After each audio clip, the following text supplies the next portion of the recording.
राजगढ़ जिले के ब्यावरा में शासकीय बीड़ मंदिर की भूमि पर अतिक्रमण की शिकायत मिलने के बाद ब्यावरा एसडीएम गीतांजलि शर्मा ने बीड़ मंदिर सहित नरसिंह गौशाला का निरीक्षण किया। इस दौरान एसडीएम ने गौशाला में मौजूद गायों की गिनती करवाई। वहीं बिना शासकीय अनुमति के बीड़ मंदिर परिसर में लग रहे मेले की दुकानों पर नाराजगी जाहिर की। इस दौरान एसडीएम ने बीड़ मंदिर की भूमि की नब्ती भी करवाई। निरीक्षण के दौरान एसडीएम के द्वारा नरसिंह गौशाला के अंदर खड़े वाहनों को देख गौशाला के गेट पर ताला लगाने की बात की गई, जिस पर नरसिंह गौशाला समिति के सदस्य भड़क गए। कोई जिम्मेदारी ले रहा है कि हमने बोला है? ये सब गौशाला वाले कोई है तो बताओ, नहीं तो फिर मैं अपनी कार्रवाई दूसरे तरीके से करूं। उधर भी निर्माण हो रहे मैडम, उधर भी वो उधर का मत दिखाओ, यहाँ की बताओ। चलो निकालो, आप ताला लगाओ। जाने वोट देंगे। चलो तुम भी है, चलो निकलो। मैडम का आदेश है कि मैडम हम सब लोगों ने मिलकर लगाई है सर। ये हम 500 दुकानदार हैं, तो हमने क्या गौशाला में बात कर ली थी कि 500 रुपये की पर्ची कटवा देंगे गौशाला के नाम की, और महाराज जी से बात की थी तो महाराज जी को बोल दिया था कि साफ सफाई की 5000 रुपये दे देंगे आपको। तो किसको दिए 5000 रुपये? महाराज जी को, बीड़ मंदिर वालों। हाँ बीड़ मंदिर। काय की दुकान लगेगी? काय की खिलौने की दुकानें थी, अपना मनिहारी जूते चप्पल की दुकानें थी, सबकी अलग अलग दुकानें थी। आप कहाँ से आए? मैं ग्वालियर। हमेशा लगाते हैं मेले में दुकानें? हाँ हमेशा लगाते हैं मैडम। तो कोई भी गौशाला ऐसा काटती है क्या? नहीं गौशाला नहीं काटती है मैडम, बाकी जगह ले काटता है, कौन काटता है रसीद? नहीं, जैसे कि मैडम हम लोग मेला लगाते हैं तो पूरा परमिशन देते हैं। मेरे को इन्होंने ये साफ सफाई के दिए थे कि हम मेला लगा लेते हैं अभी नवरात्रि में। कुछ उन लोगों का भी कहना था, समिति वालों का, तो इनकी लगा लो, सब खाली पड़ी है। तो आपको दिए इनने 5000? हाँ 5000 मेरे को दिया है। मैंने साफ सफाई के लिए भी इनसे बोल दिया था कि पूरा क्लियर करके जाओ। अधिकारिता आपको है? अधिकारिता है आपको? कैसे देंगे फिर आप? ये सभी की दुकान लग रही थी तो ये इन्होंने भी लगा ली। आपने उनसे पैसे ले लिए? आपको ये समझ में नहीं आया कि ये सरकारी जमीन है तो इसमें शासन से अनुमति लेनी चाहिए? कुछ भी कर रहे हैं आप।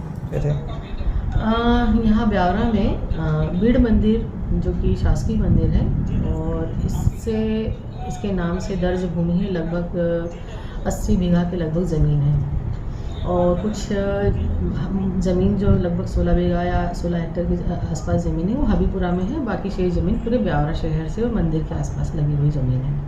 कल यहाँ मंत्री जी अतिक्रमण के संबंध में सभी गणमान्य नागरिकों के साथ में और प्रशासन के साथ में मीटिंग कर रहे थे, तब एक इशू आया था कि यहाँ पे इस तरह का वहाँ पे गौशाला बना के अवैध रूप से मंदिर के कमरे निर्माण करके अतिक्रमण किया जा रहा है बिना अनुमति के, जबकि ये भूमि शासकीय होकर इसके व्यवस्थापक कलेक्टर महोदय हैं। ये विषय पहले भी मेरे संज्ञान में आ चुका है। चूँकि हमारे त्यौहार थे, 7 दिन 8 दिन तक इन विषयों पर हमने काम न करते हुए हमारी कानून व्यवस्था जो कि हमारी प्राथमिकता थी, उसके पश्चात हमने आज जब फील्ड विजिट किया तो मुझे बहुत सारे तथ्य वहाँ पे मेरे सामने आए हैं। गौशाला, भूसा रखने का स्टोरेज बना लिया है बिना अनुमति के, प्रशासन से कोई अनुमति नहीं ली गई है, कोई भूमि का आवंटन नहीं हुआ है, वहाँ नवीन गौशाला का निर्माण कर लिया गया है जो कि अवैधानिक है।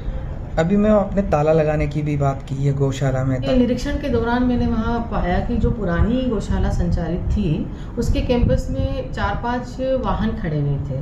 4-5 वाहन खड़े हुए थे तो वहाँ पे जो समिति या वहाँ के जो उपलब्ध लोग थे उनसे पूछा कि ये वाहन किसके हैं। एक ने दूसरे का नाम बताया, दूसरे ने तीसरे का नाम बताया, और तीसरा व्यक्ति जो आया जो कि जिम्मेदार बताया जा रहा था कि ये व्यक्ति बताएगा कि किसकी जेसीबी खड़ी, वो आया तो उसने भी किसी चौथे व्यक्ति का नाम बताया। इससे ये समझ में आता है कि वहाँ पे वो इस चीज़ तथ्य को छुपाना चाह रहे थे कि ये वाहन किसके हैं।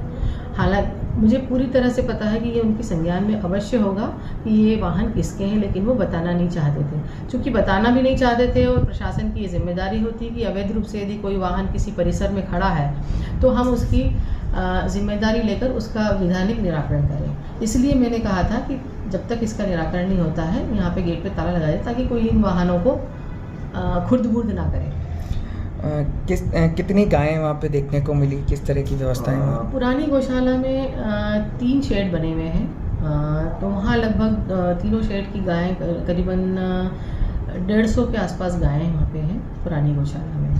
और नवीन गौशाला में चूँकि गायों की हमने गिनती नहीं की, लेकिन जो भी देखने से समझ में आ रहा था कि वहाँ पे भी 60-70 गायें तो हैं वहाँ पे।